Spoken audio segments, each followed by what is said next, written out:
Entonces no logro ni Claro. siquiera ver. Se está grabando la llamada. Opa. Ven. Sí, estamos de acuerdo. Bueno, perfecto. Estamos grabando, así ya queda grabada la clase y con un sentido pedido de disculpas a ustedes que tardaron tanto en entrar y a los compañeros que lo ven por diferido por la confusión en el armado del link. Pero bueno, arrancamos, Mónica, si querés. Ok, bueno. Muy buenas noches. Gracias por este espacio y el día de hoy, vamos a ver. Ok, el día de hoy vamos a atender el tema del tráfico de personas, ¿verdad? El tráfico de personas migrantes. Igual, ¿verdad? Un modelo parecido al anterior. Vamos a atender el tema de la normativa, vamos a ver jurisprudencia y había planificado algunos ejercicios. Entonces, empecemos por esto. En términos generales, el tráfico ilícito de personas refiere a apoyar el traspaso ilegal de una frontera, como lo hacen, por ejemplo, los coyotes. Por lo menos hay algunas zonas que le dicen así. La gran diferencia está entre tráfico y trata radica en que el tráfico atenta contra las leyes del Estado al que se ingresa irregularmente, mientras que la trata atenta contra los derechos humanos de la persona. Bueno, eso durante mucho tiempo se manejó de esa forma porque lo que se buscaba era de alguna forma sancionar o limitar ese traspaso de fronteras sin el consentimiento del Estado como órgano, como institución. Dentro de las definiciones que nos entrega el protocolo que atiende precisamente este tema, es, bueno, que por tráfico ilícito de migrantes se entenderá la facilitación de la entrada ilegal de una persona a un estado, parte del cual dicha persona no sea nacional o residente y permanente con el fin de obtener directa o indirectamente un beneficio financiero u otro beneficio de orden material. A mí me gusta mucho leer este concepto porque habla mucho de estos elementos claves, ¿verdad? Que es el tema de, uno, la facilitación de la entrada. O sea, no soy yo como persona migrante quien me facilite yo misma el ingreso, sino que hubo otra persona que me ayudó a ingresar. Parte de la cual dice una persona no sea nacional o residente permanente. Obviamente se parte de la noción de que es una persona que no tiene actualizados los documentos. Y ojo aquí con el tema de persona ilegal o ilegal, ¿verdad? Que a veces por ahí todavía hay comentarios de migrante ilegal o ilegal. No, eso desde la perspectiva de derechos humanos no existe. O sea, lo que de ser el escenario, lo que es ilegal es el ingreso o los trámites que se realizaron que están fuera del orden jurídico, pero la persona no es ilegal. El otro concepto que está por acá, bueno, es el de entrada ilegal, que ya les estaba mencionando, que se entenderá el paso de fronteras sin haber cumplido esos requerimientos. Y de nuevo es la acción la que se va a considerarse. El documento de identidad o viaje falso, que también es una de las herramientas comunes para poder saltarse todas esas obligaciones o requerimientos legales para poder trasladarse a otro país. Y otro que es importante es el de buque, ¿verdad? Se entenderá cualquier tipo de embarcación con inclusión de las embarcaciones sin desplazamiento, hidroaviones y demás. ¿Qué es importante acá? Destacar que ya el protocolo ya viene abordando, ¿verdad?, una serie de conceptos que no necesariamente tienen que estar limitados a lo que ocurre en la realidad. Obviamente las personas que trabajan en esta dinámica de crimen organizado van a hacer todo lo posible para utilizar otros mecanismos de transporte. Por lo pronto los conocidos, obviamente son el aéreo, el náutico y el terrestre. Ahora, el delito de tráfico de migrantes se caracteriza por, uno, la facilitación de esa entrada ilegal, ¿verdad?, de una persona a otro país. Dos, la creación o suministro del documento de identidad, que es parte de este sistema. Y tres, la habilitación por medios ilegales de la estadía permanente de una persona no nacional o no residente. Entonces, para resumir, este artículo 6 lo que nos dice es que va a tipificar como delito o delitos las siguientes conductas. Y tal vez aquí aclarar, cuando se dice tipificar, es que la conducta se encuentra atendida como un tipo penal, como una forma de delito. Pero técnicamente hablamos de tipificar. Entonces va a encuadrar o va a asimilarse como un delito la facilitación de la entrada ilegal, ¿verdad?, de una persona, con el fin de obtener directa o indirectamente un beneficio financiero, es decir, hay un interés económico, hay un fin económico en medio de esto. La habilitación de una persona para permanecer, o sea, además de que le ayuda a trasladarse, también puede habilitarle espacios, herramientas, documentos para que esa persona pueda permanecer en el país de alguna forma violentando esos requisitos que pide ese país de destino. Y siempre, ¿verdad? Todo esto con el fin de obtener un beneficio. Ahora, a mí me encanta poner esta comparación porque siempre me gusta hablar un poco del punto histórico de estas formas de interpretar cómo diferenciar la trata del tráfico ilícito de migrantes. Dentro de los conceptos que siempre se estuvieron dando al inicio de todo este tema, el problema era que muchas de las personas operadoras del derecho, muchas personas funcionarias, creían que la trata y el tráfico eran la misma cosa. Entonces se buscaba una forma como de separar esas dos figuras para que tuvieran una atención diferenciada y eventualmente para que pudieran ser atendidas como un delito de forma distinta. Entonces se establecía que, bueno, el contacto en el tráfico ilícito, la persona migrante establece un contacto directo y voluntario, o sea, yo quiero traspasar la frontera. Y en la trata se da bajo engaño, bajo abuso, bajo coacción, que ya vimos eso en la primera clase, ¿verdad? Van a analizar cuál va a ser la mejor forma de abordaje para poder contactarme y eventualmente captarme. La segunda es el alcance geográfico.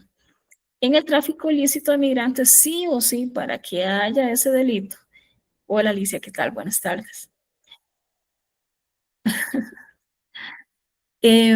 Para poder diferenciar el tráfico ilícito de la trata desde el tema del alcance geográfico, decíamos que implica siempre el cruce de fronteras en el tráfico ilícito de migrantes, mientras que en la trata no necesariamente. Y esto tiene que ver con un concepto que vimos en la primera clase. Existe la trata interna y la trata externa. Puede haber personas que sean explotadas dentro de su mismo país de origen. No necesariamente tiene que haber ese cruce de frontera, que por supuesto también puede ocurrir en la trata. El otro es el tema del dinero. En el tráfico ilícito, el factor intrínseco del traslado va a ser el dinero. O sea, la razón por la que yo estoy llevándola a usted a ese otro lugar es por un pago. Mientras que en la trata, el dinero más bien se usa como una forma de extorsión, como pago de deuda. Y aquí empezamos a cambiar conforme pasa el tiempo. Porque resulta que nos encontramos, bueno, uno, personas que están pagando, que están migrando de forma irregular. Y resulta que en el camino también son víctimas de trata. Entonces, la dinámica del elemento dinero empieza a tomar giros inesperados. Entonces, la persona, además de que está pagando para que la trasladen, resulta que también están explotando o están obteniendo dinero de sí misma. Y aquí empiezan las situaciones de riesgo. Pero formalmente en la trata lo que se busca es obtener dinero de mi explotación. El otro elemento clave acá es la relación, ¿verdad? Se entiende que la persona traficante, coyote, está buscando es llevarla a ese otro lugar, cobrar lo que tenga que cobrar y concluir la relación. Ya se acabó el problema usted conmigo. Mientras que en la trata, como mi enlace es para continuarla explotando, para continuar sacando ingresos de la explotación laboral, sexual o la que sea que se considere necesaria, entonces toda esa relación va a durar todo ese tiempo. En el tema de género viene también un tema histórico. Históricamente hablábamos que mayoritariamente las personas, varones, hombres, eran quienes eran traficados de forma ilegal y que la trata principalmente eran mujeres y personas menores de edad. Pero eso ha cambiado drásticamente. O sea, el movimiento humano que ha habido a través de estos años, donde no vemos una persona mirando, sino grupos, masas de seres humanos migrando de un lugar a otro, yendo por desastres naturales, por problemas económicos, por problemas políticos y por guerras, hacen que cambie totalmente esta dinámica. Ya no se trata de solo hombres o solo mujeres, son grupos de personas. Entonces, obviamente también esto ha implicado un un cambio en la dinámica de explotación, tanto en la trata como en el tema del tráfico. Otro tema que importante es el traslado.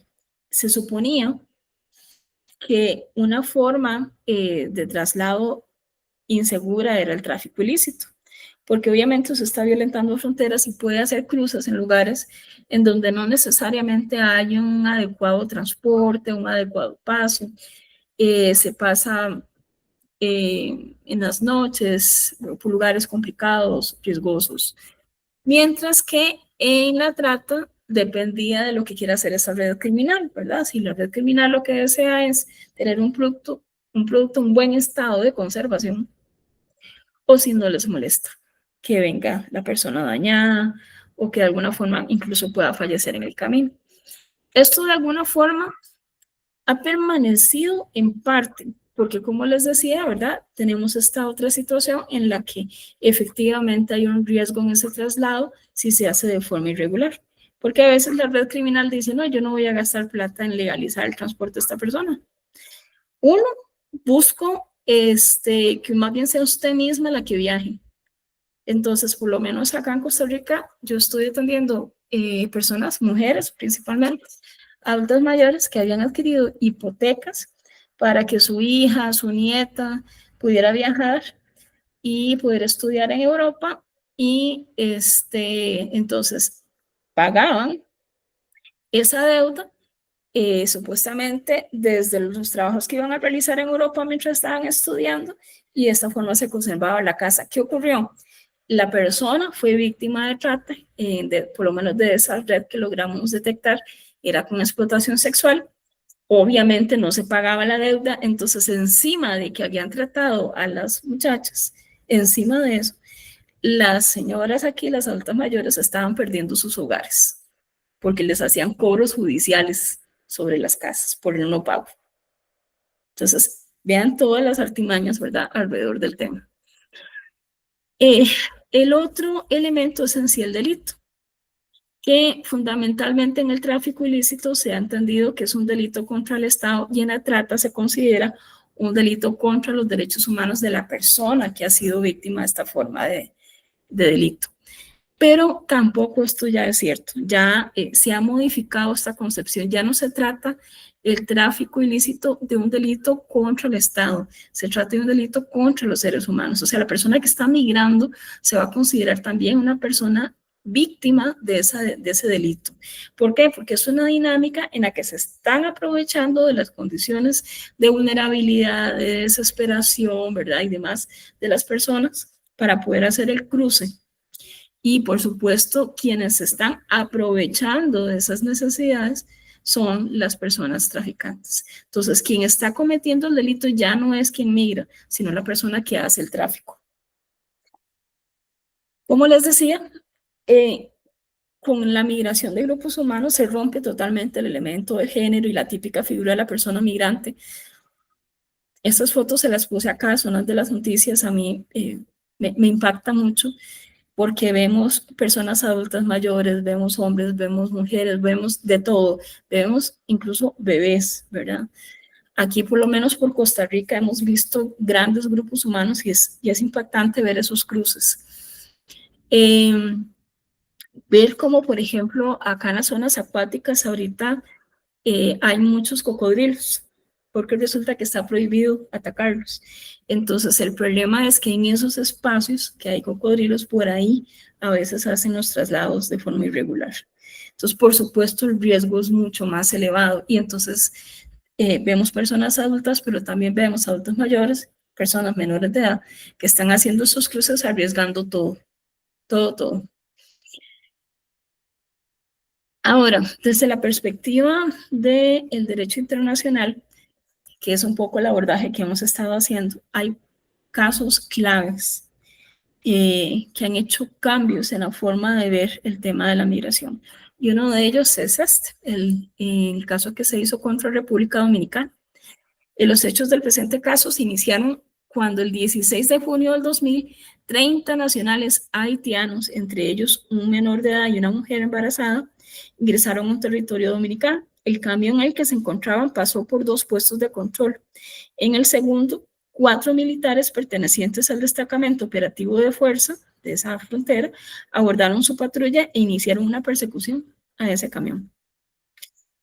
Los militares realizaron numerosos disparos con sus armas en dirección al camión. Y eso obviamente pues provocó muchas personas heridas e incluso el fallecimiento de personas que iban en ese vehículo. Aquí, con este caso, se da este cambio de paradigma, ¿verdad? No, la persona que está migrando no está migrando en buenas condiciones. De hecho, creo que esta foto, que es de ese caso, habla mucho del maltrato humano que había en ese espacio. O sea, imagínense subir en ese camión. O sea, el calor, los accidentes, huecos, habría que ver en qué estado de inanición y encima del miedo y la preocupación que tenían por hacer el traslado, que les empieza a perseguir la policía y que les empiece a disparar. O sea, no puedo ni siquiera tratar de entender cómo se sintió este grupo de personas. Bueno, eventualmente el grupo de personas sobrevivientes fueron trasladadas al hospital. Sin embargo, el tratamiento recibido fue precario. ¿Por qué? Porque son migrantes irregulares, ¿verdad? Entonces, entre comillas, no tienen los mismos derechos que las personas nacionales. Esto obviamente genera una gran preocupación porque en realidad la forma en la que se atendió esto fue como privándoles de libertad. Entonces, bueno, este caso, ¿qué es lo que nos trae? Bueno, este caso lo que nos trae es que son personas y que tienen los mismos derechos de atención que una persona nacional, que no se puede quitarle o restarle de los derechos que ya se dan en ese país. El caso contra Argentina, que es el caso Aval, resulta que aquí con base en el artículo 22 de la Convención Americana, se reconoce el derecho de circulación y de residencia. Entonces, la persona extranjera que se halle legalmente en el territorio de un Estado parte, ¿verdad?, solo podrá ser expulsado de él en cumplimiento de una decisión adoptada conforme a la ley. En resumen, si se va a hacer algo, tiene que seguir el debido proceso y conforme lo que indica la norma, en respeto de los derechos humanos. Eso es lo que se estableció en esa resolución, que me parece muy importante. Y por supuesto, que los estados deben guardar un ámbito de discrecionalidad al determinar sus políticas migratorias. Los objetivos perseguidos por los mismos deben de respetar esos derechos humanos de las personas migrantes. Entonces, por ahí es que va como el avance de estos casos. Ahora, es importante recordar que en todos los casos, no importa que sea una persona nacional o no nacional, todos los convenios que existen a nivel internacional que protegen los derechos humanos aplican de igual forma. Uno de los cuestionamientos grandes que había hecho la Corte Interamericana de Derechos Humanos hace un tiempo es que cuando una persona extranjera se va a nacionalizar en un país, la pongan a renunciar de su nacionalidad de origen. Y eso se encuentra prohibido, ¿verdad? La Corte dice que eso es un derecho humano y que eso es irrenunciable. Entonces, ¿por qué ligo esto con el resto de los convenios? Porque de alguna forma, en el momento en que la persona ingresa de forma irregular, la tratan como si estuviera cometiendo un delito. Hay personas que todavía relatan que las privaron de libertad, ¿verdad? Hay países en donde no han logrado evolucionar como corresponde y entenderlos como derechos humanos. Entonces, no solamente que no es un delito, sino que cuando se les logra detectar, deberían de tener una atención integral. Un lugar donde dormir, atención en su salud para ver su bienestar, la alimentación. O sea, no es solamente no darle el lugar de persona, comillas, delincuente, sino darle el lugar de un ser humano que se encuentra en una situación de vulnerabilidad que ocupa apoyo de todas las esferas. Aquí en Costa Rica, antes de este gobierno, habíamos recibido varios grupos humanos y lo que se había hecho era utilizar los fondos de emergencia nacional para darle las atenciones. Entonces, con eso se logró incluso darles espacios habitacionales para mientras se regularizaba qué iban a hacer, si iban a seguir por la frontera hacia Estados Unidos, que ese era el plan de esta población, o si querían volver, en qué país querían quedarse, ¿verdad? O sea, se trató de darles apoyo. pero, ¿verdad? Este siempre es un tema y va a depender mucho del interés político, de la sensibilización que exista de quienes atienden este tema. Una convención clave acá va a ser la Convención sobre la Eliminación de todas las formas de discriminación contra la mujer, que es la CEDAW, ¿verdad? En los países en los que se ha ratificado la CEDAW, se ha demostrado, ¿verdad?, en ser inestable, oponerse a los efectos de la discriminación, que incluyen la violencia, la pobreza, la falta de protección legal, junto con la negación de la herencia, los derechos de propiedad y el acceso. La CEDAW lo que buscaba era precisamente como herramienta jurídica, como un compromiso internacional, evadir, eliminar e incluso sancionar estas dinámicas de violencia y de discriminación. Y la convención, la Belén do Pará, que es la Convención Interamericana para Prevenir, Sancionar y Erradicar la Violencia contra la Mujer, lo que busca específicamente es atacar la dinámica de violencia contra la mujer. Ahora, ¿por qué estos temas se vuelven importantes? Bueno, uno, porque en sí, en el propio traslado, las mujeres se han convertido en un objeto de pago para las personas que están mercando el traslado. Entonces, muchas personas migrantes han reportado violaciones en ese traslado irregular. Dos, porque el lugar a donde es llevada la persona podía llegar a vivir violencia de parte de las mismas autoridades que le estaban atendiendo como si fuera una persona delincuente, porque, comillas, tenía menos derechos. Entonces, todo esto se vuelve básico a la hora de atender. La naturalización de la violencia de sus derechos, ¿verdad?, que impide y anula el ejercicio de otros derechos solo por el hecho de ser mujer. El elemento estructural, una ofensa a la dignidad humana y una manifestación de las relaciones de poder históricamente desiguales entre mujeres y hombres, que trasciende todos los sectores. Si en un estado la violencia contra las mujeres está naturalizada, por supuesto que hacia abajo, jerárquicamente hablando, desde la perspectiva estatal, todos se van a dar por... todos van a considerar que tienen permiso de realizar dinámicas de violencia. Por eso es importante el compromiso, la actuación, la representación de ese respeto. Y por supuesto, algo clave en esto es buscar la debida diligencia para proteger a las mujeres frente a la violencia, y no hacerlo constituye una forma de violencia de parte del Estado. La violencia contra las mujeres, ¿verdad?, que es, como les decía, tiene un nivel de tolerancia muy elevado, y uno de los puntos más claves en esto es el tema de la impunidad. Por lo menos acá nosotros en Costa Rica hemos visto un repunte de por lo menos el doble de femicidios. ¿Y esto qué nos habla? Bueno, que obviamente hay una dinámica patriarcal que viene creciendo. Hay un cambio en el sistema en donde nosotros veníamos buscando la tolerancia, el respeto, la igualdad, ¿verdad? Y que se esté yendo hacia dinámicas que aceptan, validan, permiten las violencias. Y por supuesto, esto perpetúa las raíces y factores psicológicos, sociales, históricos, que mantienen y alimentan esa violencia contra las mujeres. Entonces, si una mujer nacional está viviendo eso, ¿cuánto más una que está en una situación de irregularidad? Porque ¿qué es lo que le dicen? Bueno, usted está indocumentada, no puede ir a denunciar. Usted está indocumentada, no puede ir a la caja para que le ayuden. Usted está indocumentada, no puede ir a exigir sus prestaciones laborales. Usted está indocumentada. O sea lo que sea que usted quiera hacer dentro de ese país, si no tiene los documentos, se utiliza como un mecanismo para sostener a la persona en esas dinámicas de violencia estructural, de violencia laboral, de violencia doméstica, etc. Y por supuesto, ¿verdad?, todo esto influye, va de nuevo con el tema de la irregularidad de la persona.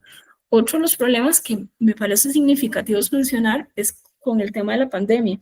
Creo que ahí se vio mucho sobre quién tenía o no derecho a vacunarse. Porque si era una persona irregular, se supone que no estaba en el sistema y no se le podía vacunar. Aquí en Costa Rica pasó algo singular, y es que mucha de la población nicaragüense trató de empezar a migrar de forma irregular a Costa Rica para poder vacunarse.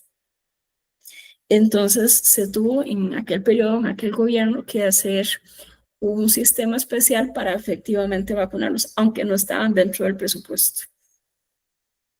De hecho, todas las personas migrantes que tuvieran o no tuvieran documento igual estaban siendo vacunadas.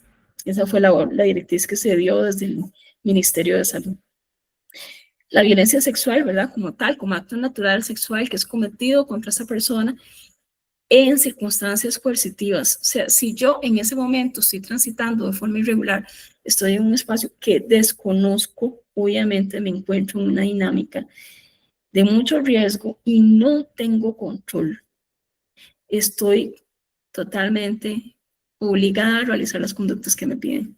Entonces aquí no solamente va a ser en sí el delito del tráfico, de la vulnerabilidad que están haciendo contra mí. Dos, la violación en sí misma, sin mi consentimiento, que están invadiendo mi cuerpo.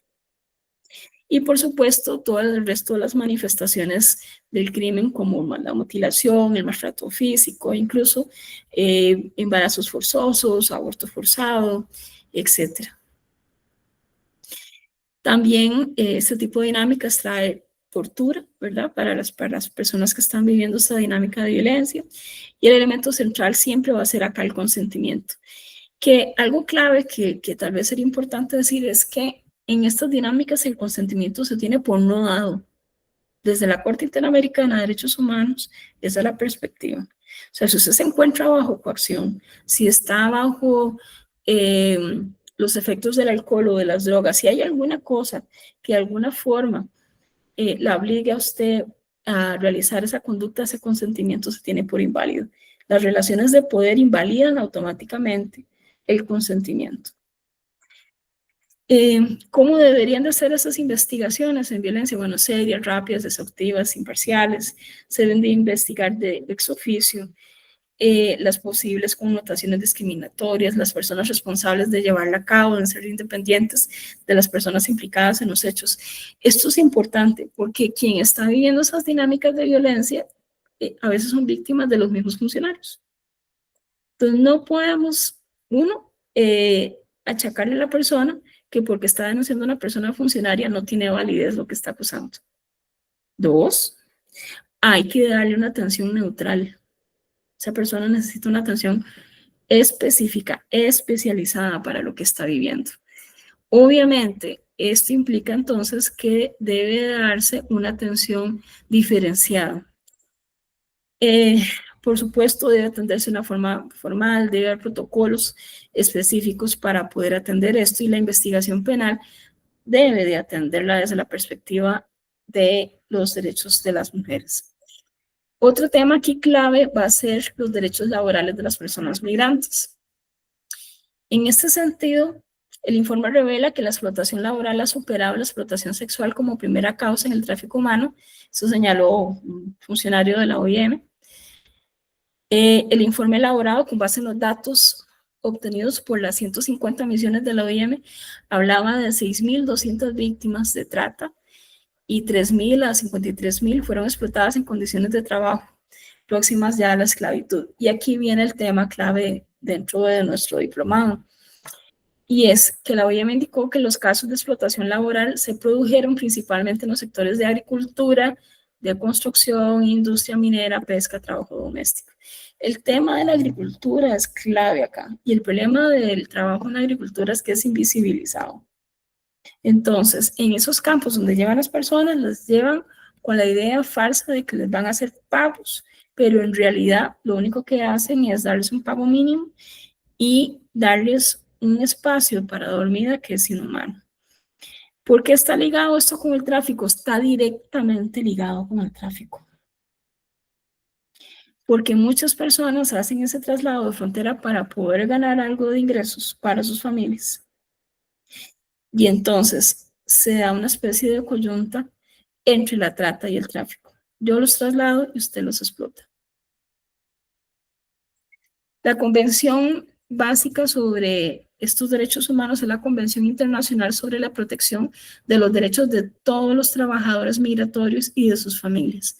Por supuesto que ahorita esto se entiende en números y letras abiertas. Estos son seres humanos, no solamente hombres. Lo que dice el artículo 14 es que ninguna persona trabajadora migratoria o familiar suyo será sometido a injerencias arbitrarias o ilegales de su vida privada, familia, hogar, correspondencia u otras comunicaciones, ni ataques ilegales contra su honor y buen nombre. Todas las personas trabajadoras migrantes tendrán derecho a la protección de la ley contra tales injerencias y ataques. Y esto tiene que ver con esos comentarios xenofóbicos de explotación, ¿verdad? De que usted vale menos, que usted puede ganar menos, que en realidad usted merece menos solo por haber atravesado la frontera. Y un ejemplo histórico y doloroso de esto ahorita está haciendo Estados Unidos, ¿verdad? En donde mucha de la población latina se ha visto perseguida e incluso teniendo documentos al día, ¿verdad? Que ha sido cuestionada, que ha sido perseguida y que, por supuesto, que esto implicaba una dinámica de violencia y xenofóbica muy elevada. Basta con ver un momento TikTok o cualquiera de las redes sociales y van a ver ustedes personas que lograron grabar cuando alguien les decía ofensas graves como persona latina, como si consumiera droga, como si fuera una persona delincuente y era una persona trabajadora, ¿verdad? La que no le restaba ningún tipo de conducta delictiva. En fin, ¿verdad? Todas estas dinámicas en las que básicamente la población latina la constituimos personas que a criterio digamos, de esa población blanca que está discriminando, somos menos. Otra cosa importante es el artículo 16. Las personas trabajadoras migrantes y sus familias tendrán derecho a la libertad, a la seguridad personal. Los trabajadores migrantes tendrán derecho a la protección efectiva del Estado, la verificación de los funcionarios encargados de hacer cumplir la ley y la identidad de los trabajadores migratorios, siempre con arreglo al procedimiento. La idea de esto es como generar un sistema en el que se le permita a la persona migrar, trasladarse en ese lugar de una forma segura, no solamente desde el tema de la atención documental, sino desde la atención, va de nuevo, como ser humano. Y no solamente la persona migrante, sino su familia, que es mucho del modelo que ahorita está ocurriendo.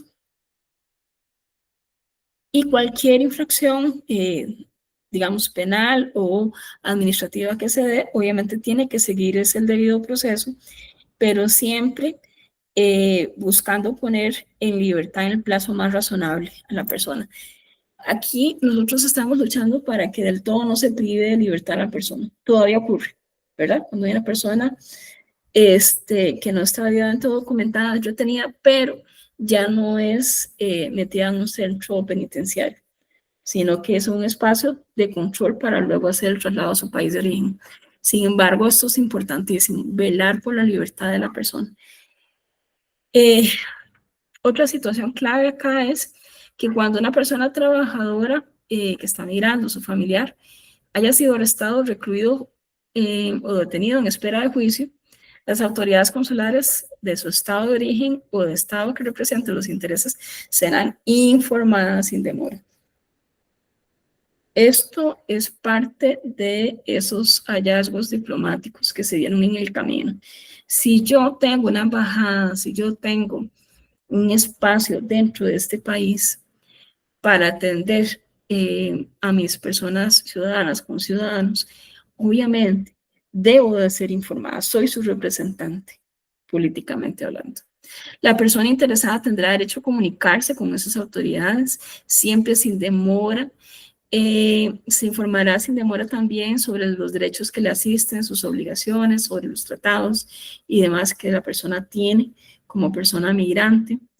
Las personas trabajadoras y sus familiares que sean privados de su libertad tendrán derecho a incoar procedimientos ante un tribunal. Si usted no está de acuerdo, tiene derecho a apelar, a recurrir. Y si no está de acuerdo con lo que dicta el procedimiento administrativo, tiene derecho a hacer un proceso contencioso contra el Estado para que cambie esa opinión. E incluso presentar un recurso de amparo o una acción de inconstitucionalidad desde el derecho constitucional, derecho humano, contra este tipo de actividades. Y por supuesto, si ha sido detenida la persona y si ha sufrido daños, tiene derecho a cobrar una indemnización por esos daños sufridos. Un caso clave en este es el caso de trabajadores de la Hacienda Brasil Verde versus Brasil, donde la Corte Interamericana de Derechos Humanos ejerce por primera vez su jurisdicción contenciosa respecto al artículo 6, inciso 1, de la Convención Americana sobre los Derechos Humanos, que considera la práctica de trabajo forzoso y servidumbre por deudas en la Hacienda Brasil Verde ubicada en el estado de Pará. Esto es importantísimo. sea, formalmente hablando, sí es cierto que fueron traficadas, que fueron trasladadas de forma irregular y que incluso fueron explotadas. Lo cierto del caso es que debe de ampararles el derecho, debe de ser reconocida esa explotación, pero además de eso, debe de reconocerse que una violación a sus derechos humanos, sus derechos laborales, su integridad física, psicológica, todos esos desgastes que tuvo la persona en sus diferentes esferas de ser humano, deben de ser resarcidos. Y uno, por la persona obviamente, o personas que hayan realizado el daño, pero eventualmente por el Estado, que eso es algo que habría que rescatarse ahí, porque es la obligación del Estado de seguir de forma, con la debida diligencia los procedimientos, no solamente judicial, sino también administrativo, porque no deben de vivir ningún tipo de maltrato. Entonces en Hacienda dice que dormían en ranchos decenas de trabajadores en hamacas o redes, sin electricidad, sin camas ni armarios. La alimentación era insuficiente, de mala calidad y descontada de sus salarios. O sea, además de que eran explotados, comillas, les rebajaban de sus salarios. Se enfermaban con regularidad y no les daban atención médica. Las labores las realizaban bajo órdenes, amenazas y vigilancia armada. En resumen, estaban en una situación totalmente insalubre, donde sus derechos eran absolutamente nulos. Ok. Grima, para que me ayude, ¿cuántas personas hay ahorita conectadas? Somos 3 conmigo. Rosita, Alicia y yo. Ok.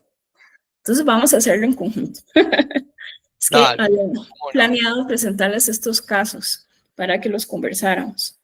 Bueno, uno es de personas migrantes, uno de mujeres, uno de niñez y adolescencia y otro con los medios cibernéticos. Ese es el caso 1. Más de 4 millones de personas refugiadas y migrantes de Venezuela luchan por cubrir sus necesidades básicas en las Américas. Entonces, la noticia que nos trae, vamos a ver si me deja abrir acá. No proyecta. Voy.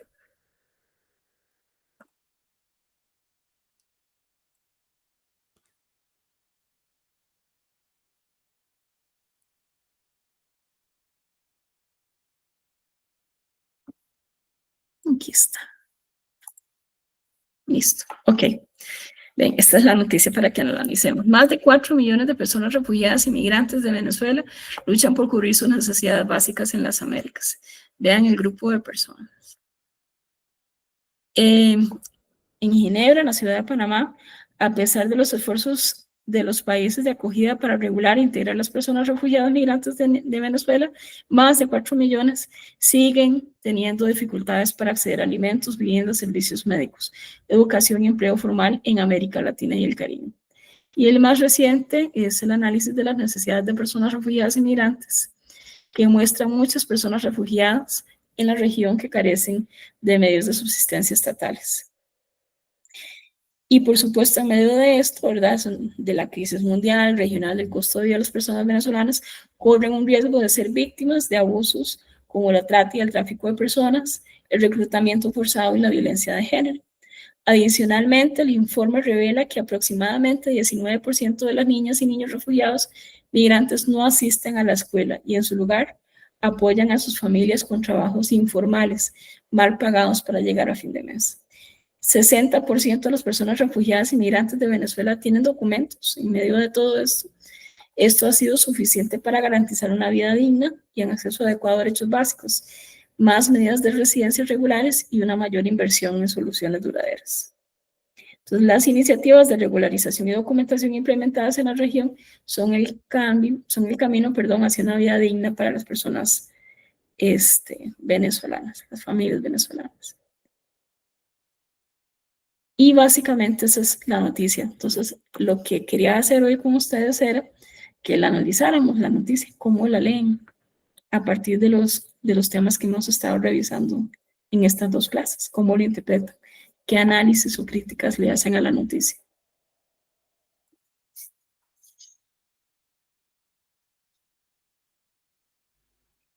Pueden abrir el micrófono e intervenir y dar sus opiniones.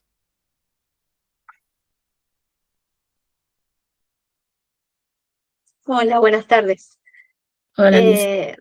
Respecto a la primera clase, lo que es en cuanto a trata de persona, el esquema o lo que se puede llamar esos pasos que se dan, se cumplen la mayoría de los 6 procesos o pasos que habíamos visto, que no sé si si van bajo engaños, pero sí al prestar servicio o trabajo de esclavos, ya están siendo violados uno de los derechos principales. Después los niños, al no asistir a la escuela, educación, salud, todos los derechos básicos de un ser humano están siendo violados y no están siendo garantizados.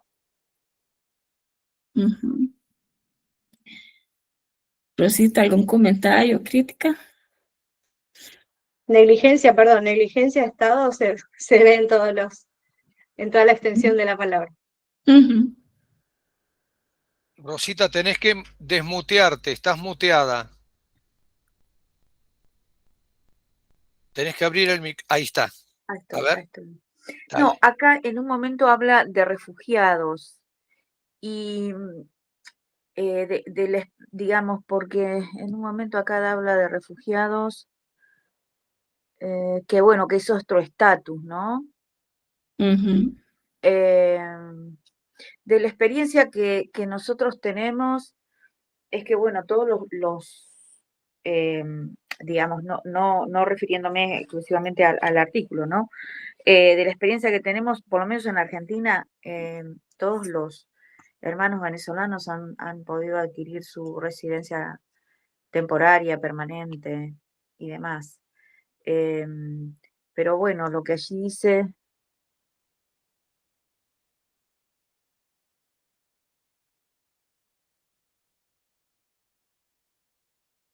Sí, la mayoría, bueno, como que no se cumplen en realidad los estándares internacionales, digamos, porque de acceso a regularizar su situación migratoria, a un trabajo digno, a tener los alimentos, vivienda, servicios médicos, educación, empleo formal.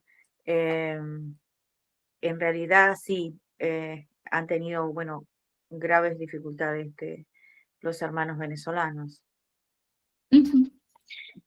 Y es que es una situación muy crítica, porque esa población que está migrando, bueno, uno está saliendo de su país de origen con una sensación de duelo, porque están perdiendo su país, su casa, su historia, sus familias. Hay un tema de separación. Y aún con las personas que lograran conseguir un refugio, yo siempre pregunto, ¿cómo fue que se trasladó? Porque muchas personas refugiadas lo logran hacer de una forma regular, pero otras no. Entonces pasan por situaciones realmente críticas. Aquí dentro de los casos de la población venezolana que hemos atendido en Costa Rica, vimos familias divididas, hermanas que una se quedaba en un país y la otra lograba salir, ¿verdad? En situaciones en las que salían por medio de tráfico. Uno de los casos que a mí, muchos de los casos, todos duelen, por supuesto, pero de los que ahorita viene a mi memoria, es unas hermanas que estaban en la casa de sus padres. La mamá había fallecido, no recuerdo bien, pero una como que había fallecido en enero y el papá había fallecido en marzo de ese mismo año. Entonces ellas llegaron a la casa de sus padres a ver cómo ponían las cosas en orden porque habían fallecido. Y una de ellas cuenta que apenas logró abrir una gaveta y sacar un libro que su papá había publicado. Y dice que de una vez las rodearon los militares. Tuvieron que salir corriendo, dejaron todas sus pertenencias, dejaron los recuerdos, las pertenencias de sus padres, tuvieron que huir del país. Y en este caso, ellas tenían algunos mecanismos patrimoniales para poder movilizarse. Y aún así, en la escapada, o sea, tuvieron que correr, se escondieron entre edificios, estuvieron un rato en ruinas para luego poder encontrar transporte para poder salir del país. Pero entonces, no es nada fácil cuando una persona ha pasado por esto, hacer ese tipo de traslados. Y como les decía, no siempre son regulares. Y en este caso, estas hermanas fue irregular. Y en este caso yo lo tengo tal vez muy presente porque es mucho duelo. O sea, no lograron vivir el duelo de sus padres, no lograron obtener las cosas de sus padres, porque ellos decían, es que no es un tema de tierra, es que es la pintura de mi mamá, es el libro, es mi historia de vida, es mis antecedentes y no los tengo. Una de ellas decía, es que yo siento como que me sacaron y me desarraigaron, ¿verdad? Porque eso fue para ellas una especie de desplazamiento forzoso. Obviamente no es en el sentido estricto, pero por esa persecución política, emocionalmente ellas perdieron todas esas raíces, todo lo que, como decía el otro hermano, perdí mi identidad.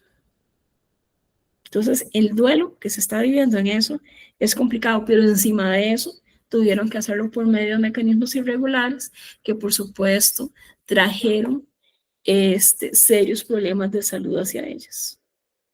Una de ellas terminó con dengue y estuvo internada un mes, porque en medio de ese traslado no tenían posibilidad de conseguir medicamentos ni nada.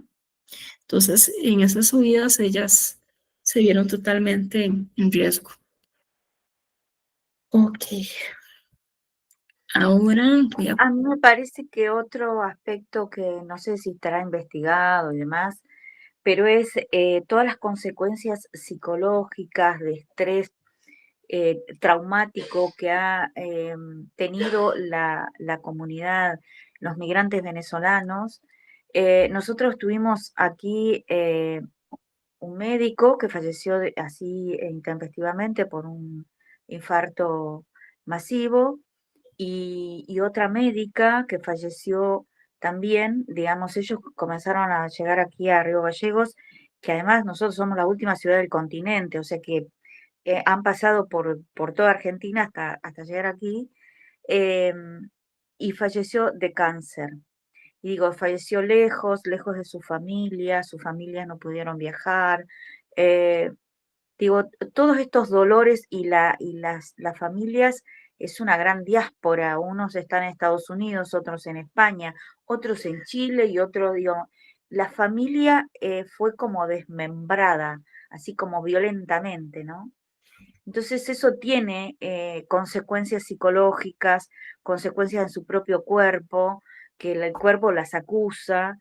Y digo, en 50 personas, en menos de 4 años, hemos tenido y personas que se enferman, bueno, por estar lejos, la añoranza, por saber que no van a poder volver más. Digamos, fue muy violenta su salida, ¿no? Así es. Disculpen, es que por la hora acá me están llamando a diferentes lugares de trabajo ahorita. Pero sí, es una situación muy crítica y quiero enseñarles esto otro. No pude encontrar como números ahorita actualizados en estadística bonitos, pero le encontré este que les quiero enseñar hoy. Porque a veces cuando hablamos se nos olvida las estadísticas y creo que las estadísticas realmente son representativas. ¿Qué se me hizo? Algo hice mal. Aquí está. Aquí acostumbramos a usar más la aplicación de Zoom que la de Google Meets, entonces tengo que cambiar la dinámica. Okay. Listo, aquí está. Ven, estos son números. Entonces tenemos, vean, del 2018, muertes de personas migrantes en las Américas, el 2022. Los números son de horror. Son de horror. Y si nos damos cuenta, como que va de nuevo creciendo, sé, pero lamentablemente no lo tengo en estadística, que en el 23 eran como 1.700 y resto de personas. Para el 24 se había mantenido, creo que era como 1.800. Y este año, quién sabe por dónde irán los números. A veces se nos olvida algo importante y es en donde nos encontramos, históricamente hablando. Hay ahorita, en este momento, guerra en África, una guerra que nunca ha terminado y que la gente, no sé, como que se nos ha olvidado Ya ni salen mucho en las noticias así como, bueno, y ellos, que están siempre en problemas. No, no, no, no, están en guerra. Y sostenidos por el capitalismo que les conviene sostener esas dinámicas de inestabilidad. Por otro lado, tenemos todavía lo que está ocurriendo en Ucrania. Ustedes ya saben la situación crítica que se está dando ahí y no sé, como que ha empezado una especie de silencio absurdo en donde sí, ya sabemos que están así. Y bueno, pero ya ganaron, ¿qué? Al final de cuentas, ganaron o perdieron, yo ni sé, no le he dado seguimiento. Tenemos situaciones ahorita muy críticas a nuestro alrededor. Ni hablemos del Medio Oriente porque esa es otra que dicen siempre está pasando. Pero en realidad son situaciones, son tensiones políticas que van y vienen. Estamos viviendo un momento muy crítico. Ahora en la mañana estaba hablando con una profesora de historia de la UCR, que ella decía, y es catedrática en el tema, a nosotros se nos olvida que hay un ciclo en la historia. Siempre hay ciclos. Me dijo, siempre usted revise la historia y la va a encontrar así. Primero viene la pandemia, después de una pandemia, sea cual el nombre que usted le quiera poner, viene una crisis económica. Esa crisis económica o depresión económica, dependiendo de la fecha histórica en la que usted la vea, lo que trae de seguido es una guerra. Y a veces esa guerra suma a otra guerra, ¿verdad? Dependiendo. Pero en medio de ellas, otra depresión económica. Y después de esa, otra depresión económica.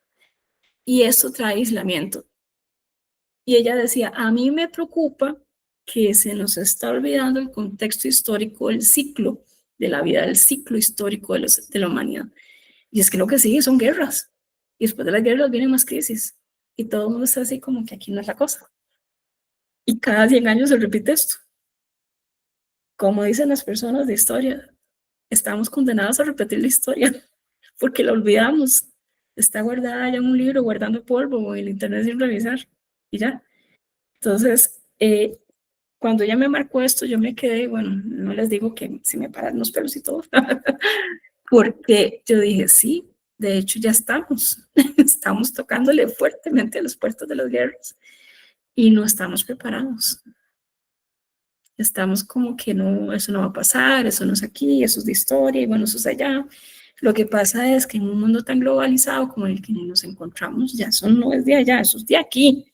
Eso es de aquí, de que puede ser que yo pierda mi seguridad alimentaria, que pierda mi seguridad para adquirir medicamentos. De hecho, ya pasó cuando Rusia empezó con la guerra con Ucrania, por lo menos acá en Costa Rica, alrededor de 80 medicamentos que usábamos de forma común dejaron de llegar. Y ni se diga cuando se dio con lo de Palestina e Israel, también dejaron de llegar los medicamentos que son hechos allá porque su especialización y no sé qué de la fórmula. O sea, ya hay una afectación. El hecho de que la tengamos invisibilizada no significa que no exista. Y por supuesto, como yo siempre digo, hay un dicho acá, yo no sé si es latino o solo de acá, dicen que el río revuelto ganancia de pescadores. No sé si han escuchado ese dicho, pero eso es justo ahorita lo que está pasando. Guerras, problemas climáticos, crisis económica, gobiernos populistas que traen a la baja los problemas. O sea, todo esto son crisis, es desorden por la cual se aprovechan las redes criminales, tanto de tráfico como de tráfico. A mí lo que me preocupa en este instante es qué están haciendo que nosotros no nos damos ya cuenta, porque ya aprendieron cómo evadirnos. La pregunta es, ¿cuáles son los nuevos mecanismos que están utilizando para que nosotros no nos demos cuenta que está ocurriendo y no nos podamos atacar? Porque así como nosotros estamos haciendo este diplomado, que estamos estudiando, que nos estamos especializando, ellos también. Eso es un negocio. Eso es un negocio. Entonces, la pregunta es, ¿qué están haciendo? ¿Qué se les está ocurriendo hacer? ¿Y qué están haciendo ahorita en medio de toda esta crisis? Les facilitamos muy probablemente los procesos de captura. Es muy probable. Y en el desorden, por supuesto que también las autoridades pierden de perspectiva su misión. Porque usted o atiende esa crisis que se está viviendo porque hay una crisis climática o por el tema de las guerras, o le pone atención a la parte interna de lo que está ocurriendo en el país y con las personas que habitan el lugar desde sus temas domésticos, o 3, le pongo atención a las personas migrantes. Y por supuesto que en el eslabón, la población migrante es la última. Siempre lo va a hacer. Ok, otra noticia que les quiero compartir. Ya voy. Para acotar a lo dicho, yo creo que, esto es opinión personal, yo creo que han capitalizado con la globalización esta capacidad del ser humano de naturalizar los fenómenos. Como que dejamos de maximizar o de ahondar. Entonces, como que nos quedamos con los títulos y optamos por no leer ni descubrir, y estoy segura que de los que estamos conectados, la mayoría desconocemos los derechos básicos, inclusive usted, Mónica. No Claro, lo sabemos todo, entonces nos quedamos con lo que nos dicen y listo, con lo que aplicamos día a día. sí, totalmente de acuerdo. Y nos quedamos felices en la ignorancia consumiendo redes sociales.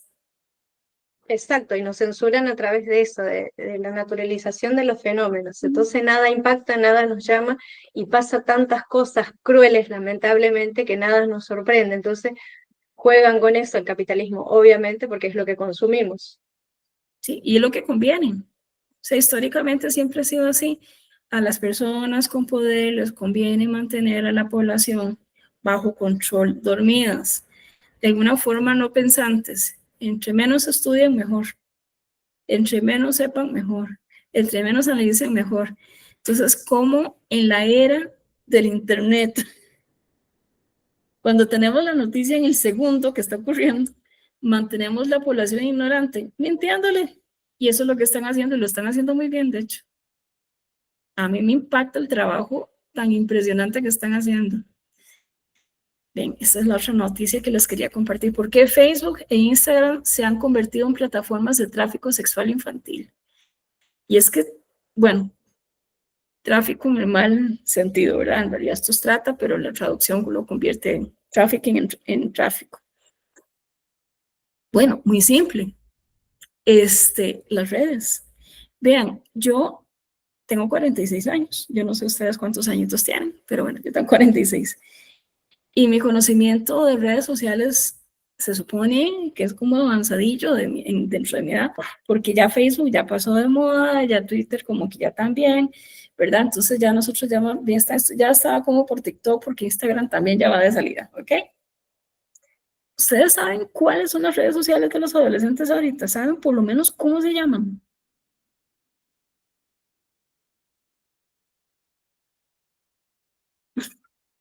Hay una que se llama Silencio, otra que se llama Nube, hay una que es para niños que se llama Juego de Niños.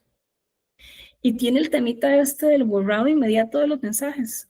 Entonces, cuando la cámara del celular apunta a la persona menor de edad y la lee que es ella, puede leer, pero si no es ella no se puede leer y solo se lee una vez. Entonces, no hay forma en la que ahorita las personas familiares de esas personas menores de edad tengan control o conocimiento mínimo de lo que está ocurriendo.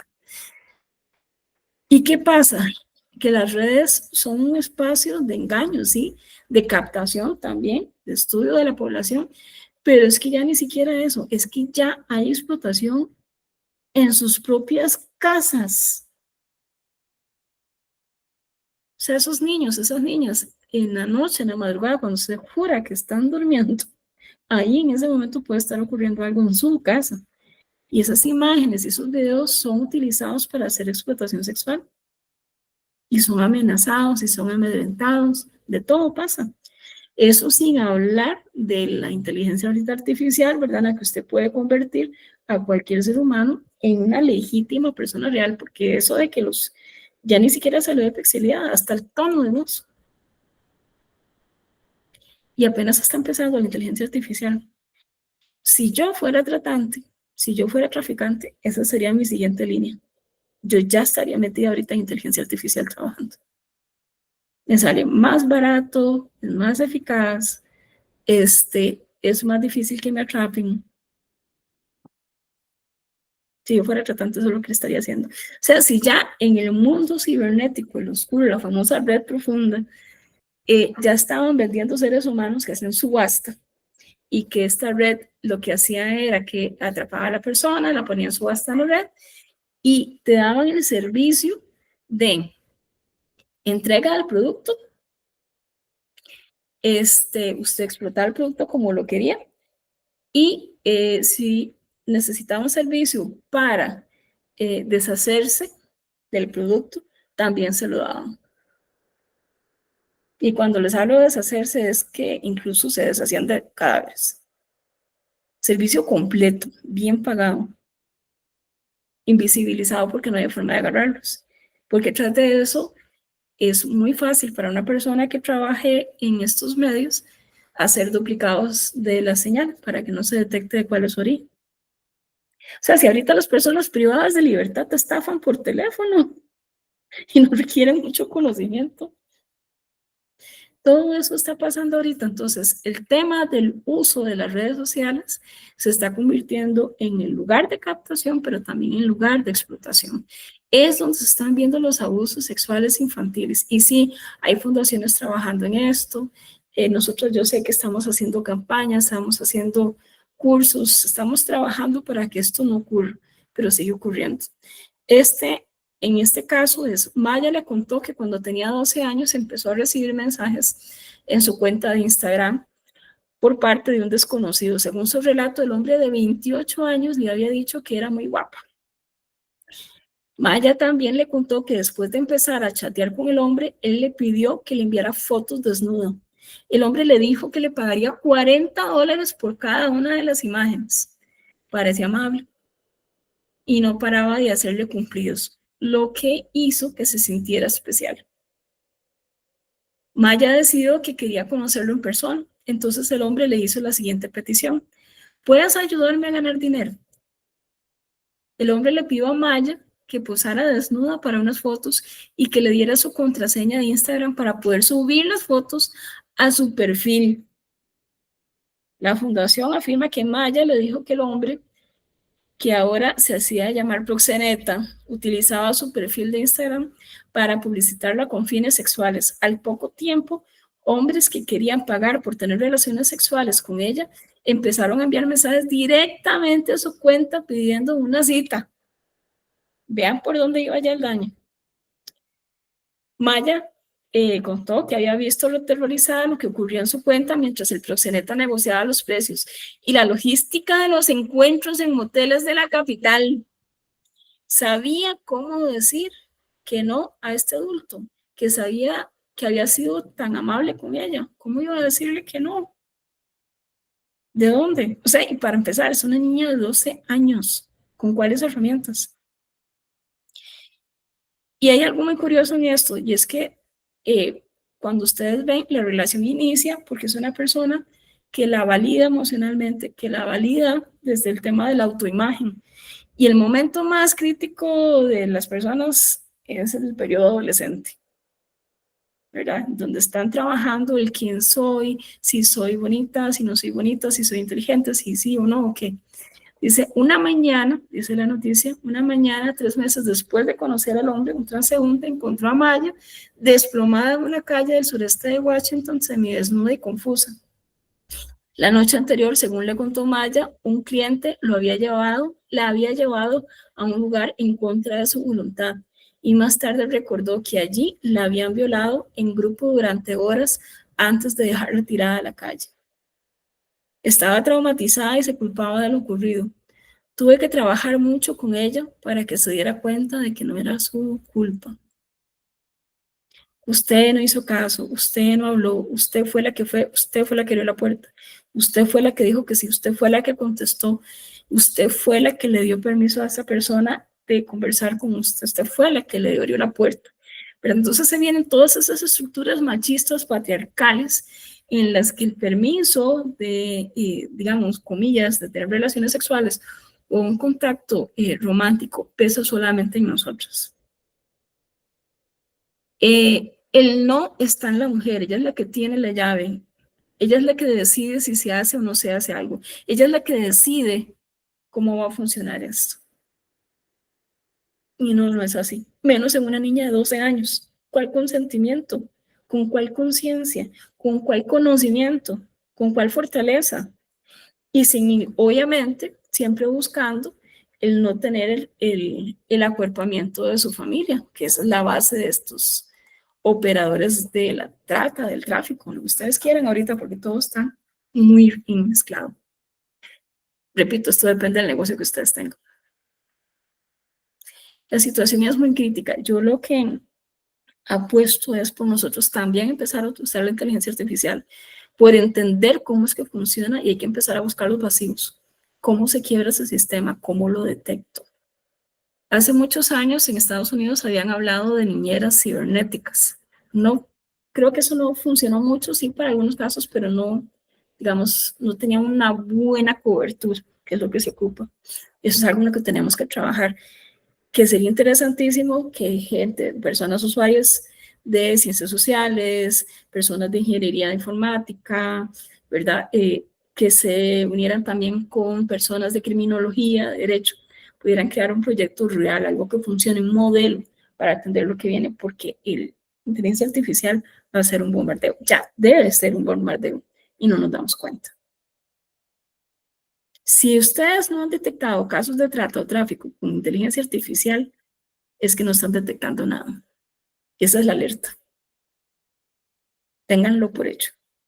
Que si alguien está robando cuentas bancarias con eso, definitivamente lo están haciendo con seres humanos. Y la pregunta es, ¿qué estamos haciendo?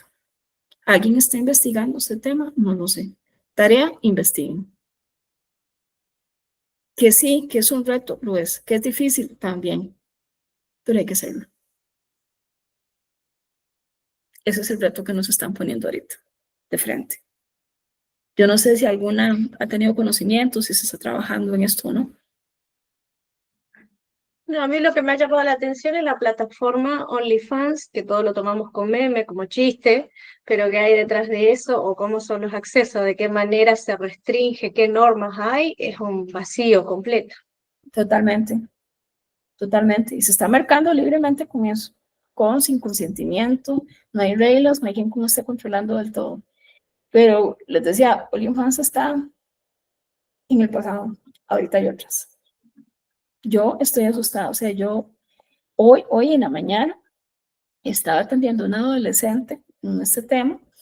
Ella lo que estaba denunciando era hostigamiento sexual. Y ella no hallaba cómo explicarme que estaba metida en una aplicación que parecía un juego y no era un juego. Se llamaba Candy, creo que era Candy Crush X o algo así. Y me dice, y entonces me estaba acosando. Yo dije, ok, permítame para ver el chat, no sé, las publicaciones que tengo. No, me dice, no tengo nada. ¿Y cómo? No, me dice, es que el uso de esto queda sin registro. Entonces, usted lo único que ve es el perfil de la persona. Y lo que se vendió. Lo que se dijo, lo que...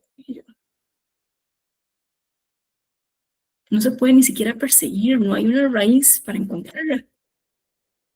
Y tampoco por aquello que se les ocurre buscar, no está en Google Play, porque no está ahí tampoco.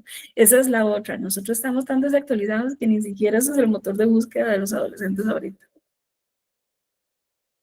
Entonces, ¿cómo vamos a trabajar? ¿Cómo vamos a operar todo esto? No lo sé. Como que dices, es que tenemos que trabajar. Perdón que les ponga esta preocupación, es que yo esta semana estoy con esa preocupación. Me dejó muy inquieta todo esto.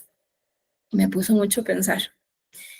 Pero bueno, el punto ahorita respecto al curso, volviendo al objeto del curso, es comprender estas dinámicas de tráfico ilícito de las personas migrantes, de cómo son explotadas, de cómo el tema de la alimentación de un país depende en muchas ocasiones del tráfico de las personas migrantes, incluso de la explotación laboral, de la trata de personas para que se dé. Hay que tener conciencia, y más que conciencia de saber si realmente las personas en los ministerios de trabajo, en las fiscalías, las personas operadoras del derecho, si realmente están atendiendo, si están llegando a esos lugares y si están detectando lo que está ocurriendo.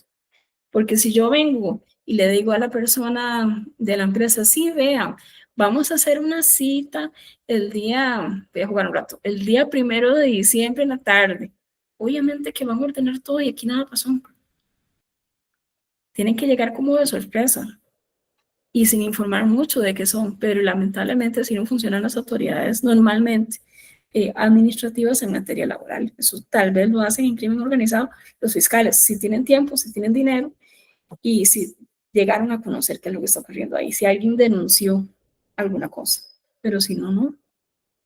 Eso quiere decir que hay un vacío importante en esos espacios. Y la agricultura es una de las bases típicas de trata de personas con explotación laboral. Bueno, eso es de mi lado. Yo no sé si pudieron ver la actividad que les dejamos en la plataforma de la primera clase. ¿Cómo les fue? Sí, yo la vi, me encantó, me sentí identificada, aparte es como que no quise personalizar mucho porque era en base a las clases, no quiero traer las historias personales, no quiero mezclar porque me quiero enfocar al curso en sí y a la bibliografía, al marco teórico. Pero sí, es como que, como en la semana, como usted dijo que en la semana viene pensando, también me dio apertura para agregar herramientas y fijarme en estos huecos, que por ahí es, no sé si muchas veces evitamos ver cosas que no queremos porque no tenemos la solución, no la tendríamos, pero por lo menos con aliviar. Y eso es lo que genera, esa pequeña actividad me dejó pensando y me pareció corto lo que puse. Entonces estuvo interesante porque esa es la idea de buscar respuesta constantemente y de preguntarnos a ver qué estamos haciendo. Esta pregunta que usted lo hizo, yo también me la hice. ¿Qué estamos haciendo y qué podemos hacer? Que no es poca cosa. Así es. Y Rosita, ¿puedo verla? Sí la vi, pero no he tenido tiempo de poder responderla. Y sumo a lo de Alicia, que me quedó dando vuelta y digo, bueno, voy a releer el marco teórico para poder responder, que yo cuando vos hiciste la pregunta, digamos, al finalizar el encuentro anterior, yo ya tenía la respuesta, pero bueno, quería responderla en base al marco teórico y eso. Y la verdad que no he tenido tiempo porque como decíamos al principio, fin de año es complejo. Pero bueno, no sé si vamos a tener esta semanita de tiempo para poder responder también lo del primer encuentro. Sí. Sí, les comento, hoy mandé un correo electrónico comentándoles que vamos a dejar abiertos los foros, no le vamos a poner fecha de finalización para que haya una continuidad, es decir, así que sí, vas a poder intervenir en el foro todas las veces que quieras de aquí en más, sin ningún problema, es decir, hay tiempo, todo el tiempo que necesites para leer los materiales o lo que vos consideres, Rosita, y después, bueno, puedas intervenir tranquila, no hay ningún problema, Bueno, ¿sí? Porque nosotros poníamos como un límite de tiempo, eran 3 días después de cada. Y la verdad es que, bueno, a veces uno en la dinámica de trabajo, de las obligaciones cotidianas y demás, uno no puede leer, se te va pasando el tiempo, no pudiste intervenir, y eso también desmotiva. Y por ahí uno necesita a lo mejor que llegue el fin de semana o que llegue un momento que uno tenga la tranquilidad para trabajar un poquito y a lo mejor eso es después de ese tercer día del foro. Así que lo vamos a dejar abierto para que puedan intervenir y puedan entablar diálogo todas las veces que quieran. bueno, gracias. Sí. Y vamos obviamente a dejar en la plataforma la actividad para esta clase. Entonces, esas sí no se las voy a comentar ahorita, porque lo que quiero es pasarles un par de noticias para que escojan y analicen. Entonces, eso es mi plan, ¿ok? De tarea, para que sepan. ¿Ok? Bueno, Bueno, perfecto. entonces, yo creo que por hoy, es que como somos poquitos, entonces duramos menos, pero creo que conversamos bastante. Sí, no sé si querrán hacer alguna otra pregunta o algo en especial. ¿Sabés qué? No, yo lo que por ahí creo que no lo nombraste y a lo Ajá. mejor un comentario tuyo, si es que Adelante, adelante. sobre la opinión consultiva 2114, la opinión consultiva Cierto, sobre niñez migrante. cierto. Sí, yo la había mencionado en la primera clase. Ahí era donde estaba. Sí. Pero sí es muy importante y es vinculante también en este tema. A ver, lo que estoy pensando ahorita es que creo que algo de premio debería tener el conectarse a la clase. Entonces yo Sí. creo que a ustedes sí les voy a decir cuál es la tarea, más fácil. Bueno, la idea es esta, que escojan 2 noticias de su país y que analicen estos temas de clase, ¿ok? En su opinión, con base en la información que ya hemos abordado, ¿ok? Sean críticas. La ventaja es que no se lo van a entregar al gobierno, sino a nosotros. Entonces, pueden ser políticamente quien consideren necesario. Mira, yo estoy transitando en este momento acompañando a una persona que ingresó, bueno, en forma regular por un paso no permitido en Argentina y estamos tratando digamos, de poder encauzar con la CONARE, digamos, el tema de refugio. Así que, bueno, es una realidad que tenemos y aparentemente es como un patrón en unas cuantas personas. Así que, bueno, genera mucha impotencia porque te da ganas de agarrar del cuello a la persona que trafica con los migrantes, porque trafica no solamente la persona, sino que trafica con su dignidad, con sus sueños, trafica con toda su persona, ¿no? Y eso la verdad que genera una impotencia que, bueno, uno trata de poderlo manejar, pero uno lo vive en carne propia y es doloroso. Así es muy doloroso. Y bueno, entonces ya saben, escojan 2 noticias y analicen, ¿de acuerdo? Bien. Ahí les estaremos revisando en redes. Grima, yo creo que por hoy estamos. Una consulta antes de terminar. Ajá, ¿Adjuntamos adelante. el link de noticias que analizamos? Así los demás acceden a eso. Sí, por favor. Ujú. Bueno, Sí, por perfecto. ver la noticia y ver el análisis que lograron hacer. Perfecto. Ujú. Bueno, ¿Está bien? muchas gracias. Bueno, gracias a Bárbaro. ustedes, muy amables, de Bueno. verdad.